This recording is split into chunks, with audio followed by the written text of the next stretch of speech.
downfall, I would say, ng TLPH into going on to these fights because now that we have been seeing this lineup, medyo makakalamang talaga yung Raiders in terms of entirety ng game. Yep, actually yung early game, crucial to for RSG, lalo pat lamang sila sa early game. Pwede nilang i-replicate yung ginawa ng Liquid PH versus Smart Omega last week na inunahan sa jungle dito yung kalaban nilang jungler. Both the Cho and the Khalid can go in level 1, invade na nila yung jungle kahit flickera nila just to get the early game advantage. Kita natin yung isa sa mga picks dun sa scrims na medyo win streak talaga ang RSG. But TLPH has the Matilda in the mid lane. Casters, pasok.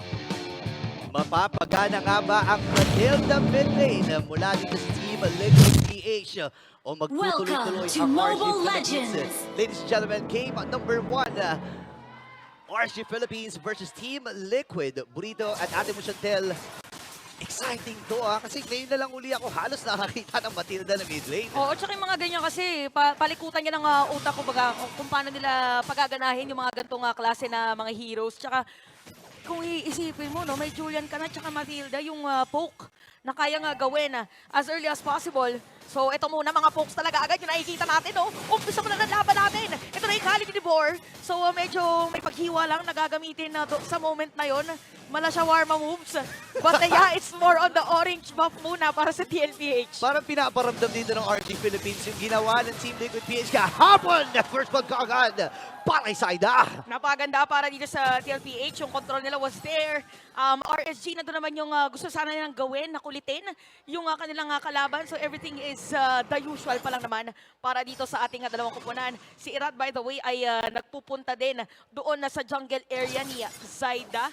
So kakaiba din yung community prediction pala natin. Oo nga, sobrang laki no, para dito sa Team Liquid PH. Kasi nga naman, alam natin na medyo nasa slump din ang RSG Philippines. Pero may ginagawa din si Irad na pag-shadow out.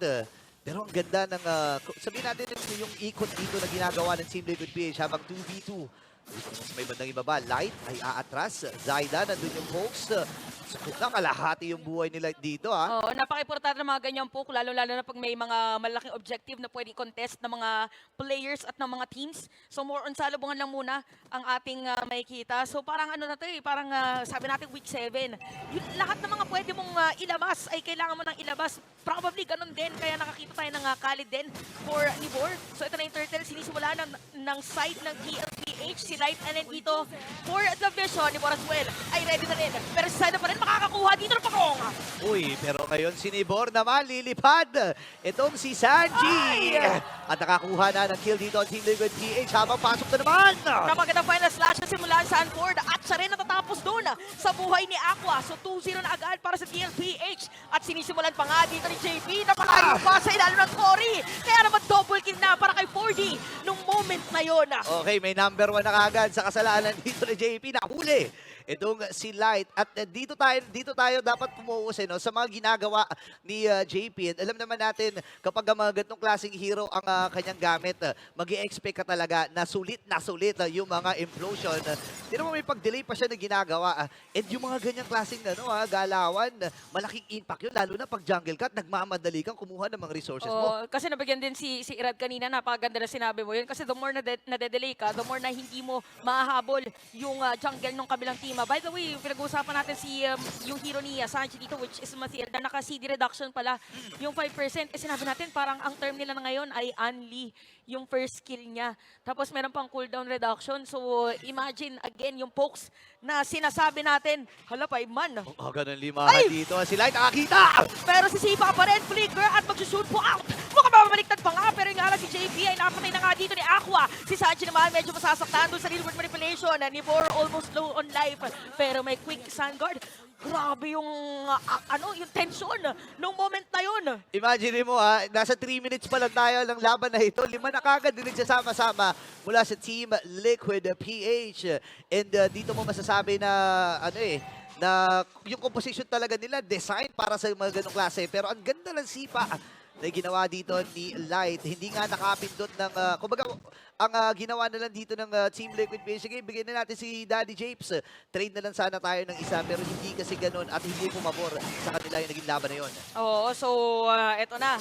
Eto na din yung laban natin sa may bottom lane. yung sungkitan at saka yung Desert Tornado habang Eternal sisimulan at kinuha na nga dito ni Zaida. So far things are looking good para dito sa TLPH. Now Aqua naman has the glowing wand para dito sa ating game. Okay, ilang segundo na lang ay mawawala na rin yung mga energy shields. And ito yung nakakapagtaka, no? Walang fully nakapag-capitalize.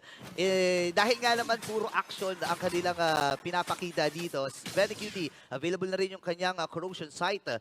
So, kaya pala din bumabaon na yung mga damage niya kanina nung nagkumpulan sila doon sa may bandang gitna. And maagang Demon Hunters na naman para dito kay Jose. Kasi nga naman, ang daming frontline hero. May shield pa from Sanji. And yun talaga yung kailangan mong sagutin. Pero may sagot ata dito Team Liquid. Implosion para kay JP. At dahil dyan, tatargetan na nga dito si Iradi na makakatakas pa. At pwede pa yatang diretsuhin.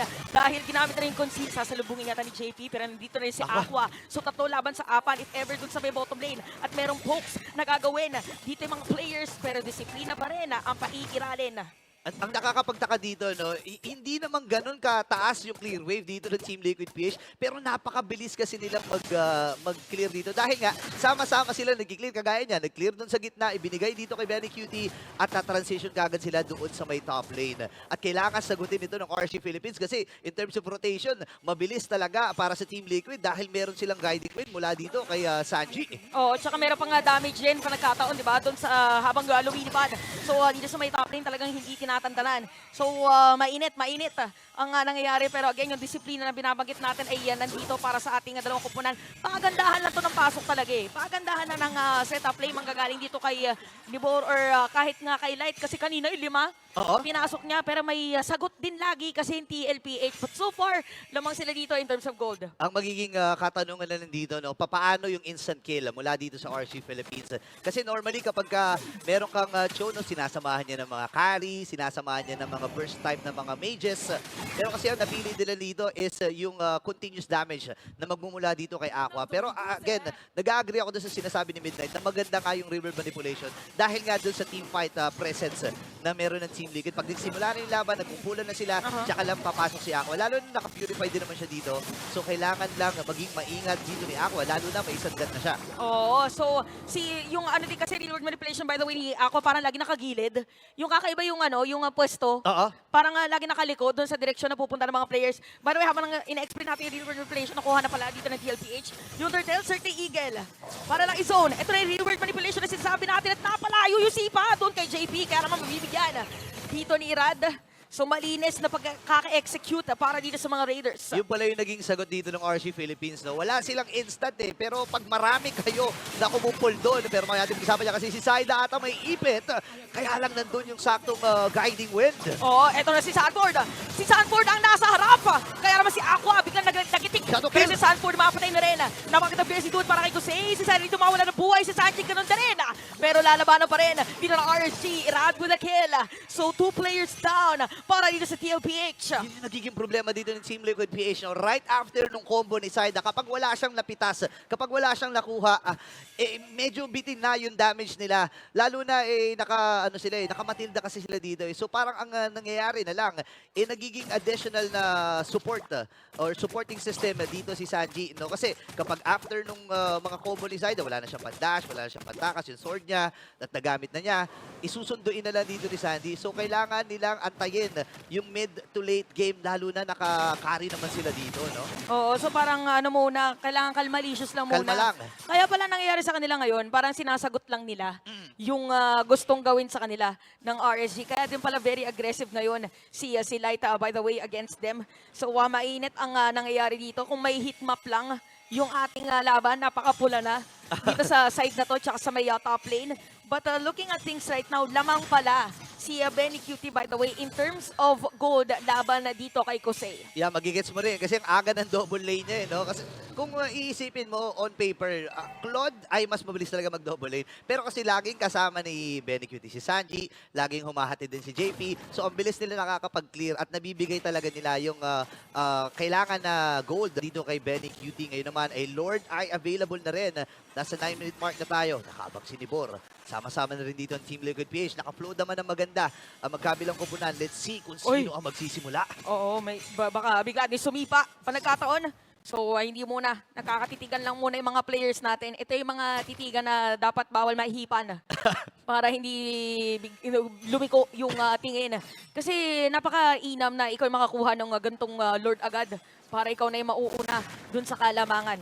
Speaking of pag-una, no, nakauna na rin dun sa mga bush na gusto pwestuhan dito at Team Liquid PH. Lalo na, kompleto ang mga kits. Available din ang mga flickers and purify from Benny. So yun, ay burst. Magiging call implosion! Tatlo sana yung tatamaan pero dalawa nakapag-flicker out. Yung isa, ginamit na rin yung Circling Eagle. Sino target nila? Papasok na rin dito yung Real World Manipulation. Apat na Sanji! players dito ang humabol kay Sanji. Pero may sagot dito na paggamit for Sanford. Meron pang vengeance para sa kanya. Killing spree na para kay Iran. Make it a double kill para sa kanya. Oh no, tatlo bumagsak. Habol na naman dito si Nibor Benny. Cutie kailangan tumakas. Pero pa naman siya purify dito pero nakipag-normala na. Kaya lang hindi niya kinaya na bawi yung lead mula sa RSG kasama pang Lord. Nabaliktad pa nga dito ng RSG. Dahil dyan, bumaliktad na talaga. Yung Lord nga ay kanilang nakuha. Pwede pang diretsuhin. So, una makakadepensa para sa may ibang mga resources ng TLPH. It's gonna be Sanford and even side. Pero anong nangyari doon? Akala ko ang ganda ng set ni JP. Actually, sobrang ganda ng setup niya. Dalawa na huli niya kasi nga nakapag-purify yung isa. Kaya lang kasi nabitinan sila dun sa damage. Una si Zaida, nagko-commit ng skill doon sa Lord. Pangalawa, pumasok si Sanji. Kaya lang wala siyang kit na pwedeng ipang patay doon sa mga heroes na na-set-upan. At ang ganda ng counter-engagement na pinakita dito ng RSG Philippines to the point na nagsama-sama sila dun sa Real World Manipulation. At dito na kumbaga ito na ang punto na kailangang umiwas ng Team Liquid PH. Lalo na sa mga team fight kasi pwedeng sabihin na it's a trap lang eh. Oh, parang yung mismong real world manipulation naging trap. Oo. Para siyang naging kumunoy. Kasi dun din gumagalaw yung mga players ng RSG at that time. So hindi na makapasok dito yung mga players ng TLPH. So masisira na yung Torre dito sa may baba. And for TLPH, another Lord yata ang kanilang pwedeng gawin. Or pwede rin ipilit actually.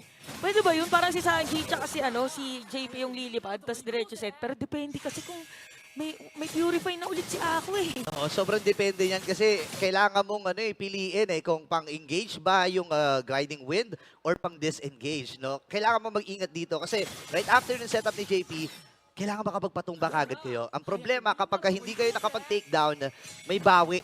Maraming mga skills na pambawi dito ang RSG. Andyan si Nibor, puro AOE pa naman yung damage nila. So, I think na nakikita na ng RSG Philippines yung downside ng ganitong klase galing mula sa Team Liquid PH. Ayun na naman, si JP nasipang may parang slash para dito kay Sanford. Si Sanji pumasok na rin. Manipulation. Pero very cute, meron free hit. Napakaganda basic duet para kay Kusei. Nandun sa may likod. Nandito sa may likod. Pero sa harap, si Irada ay unstoppable na. Ang dami nangyayari! Si Kusei ngayon, 1v1 sila ni Sanford! Alis muna dito si Kusei pero nandun yung BMI. Atras muna dito magkabilang kupunan. Pwede bang humabol? Pero ang magiging call na lang dito ni Sanford ay mag-clear doon sa may bandang itas. Ang dami nangyari sa laban na yun, ha? Oo, sobrang dami nangyari. Nawala kami, kakagaling ko lang galing sa paus. Noong time na yun. Panoorin natin, we watch the instant replay. Ayan, tingnan natin. Galing sa Infinix, itong replay na to. Ayan, ang ganda ng implosion pero sobrang sakto nung rearward manipulation. Pero ang ganda na naging call dito ng Team Liquid PH. Okay, asan si Aqua? Puntahan natin. Tatlo ka agad yung bumungad sa kanila. Pero may outplay dapat na magaganap dito. Kaya lang, rumespeto ang isa't isa. Rumespeto sa isa't isa. Itong si Kusei at si Sanford. Pero ngayon ay dahan-dahan na natin nakikita din yung damage ni Benny Cutie, ha? Oo, pumreheat siya nung moment na yun. So, 11-13. Guys, 13 minutes pa lang sa ating laban. So, meron na nga Lord dito na pwedeng pag-agawan ng ating dalawang teams. At grabe yung pulso. Pulsuhan kasi usually si Chu eh. Oo. Si Cho. So, grabe yung mga pulsuhan dito ni Light. So, lahat talaga ng mga sipa niya ay fino-full force dito ng RSG task force. Kaya every time na merong masisipa, automatic agad na parang medyo saglit na lang yung moment doon sa player na yun na makapagbitaw ng kahit ano ng mga skill. Kaya sumakto din, meron ng immortality si JP. Labanan na to ni Light at saka ni JP. At saka ang malupit dito, yung targeting ng ginagawa dito ni Light, no? Parang sa 5 member na magkakasama, paano mo nahanap yung rightest target at masipa, no? And again, dito nagmamatter yung experience din na hawak-hawak ni Light, no? Medyo matagal na panahon na rin natin siya nakikita. And ngayon ay nagre-reflect na ito habang si JP naman, kailangan lang niyang tibayan dahil nga naman siya lang ang mag-check ng bush dito. Walang sino man ang pwedeng makauna bukod dito kay JP. Oh, tsaka siya talaga yung kailangan maging matapang kasi may hawak yung kalasag. Ayan na yung kalasag na sinasabi natin, implosion, tinawag na. Si Zaida makakakuha ng kill at papasok yata mga players. Double kill para kay Zaida. Shadow kill, si Lightning na yatang mawawala. Triple kill na para dito kay Zaida. At pwede durotsuhin yung Torre dito sa gitna. Grabe, sunod-sunod yung mga setup Ay, right after ay, bringing ay! final slash. Pero kailangan tumakas si Rad, the shadow out. Dire-diretso sila, dalawa lang natitira dito para sa RSG ha. Is this it? Mukhang endable ba? Ang call na TLPH. Ginamit din kasi yung kanyang Blazy Do It pero meron silang minion wave. Meron silang minion wave pero iba yung Si isang Benny! minion. Si Yung TLPH. At si Benny Cutie. Tumatower lock lang. Kinakalmot lang yung base dahil TLPH para sa game number 1. Hindi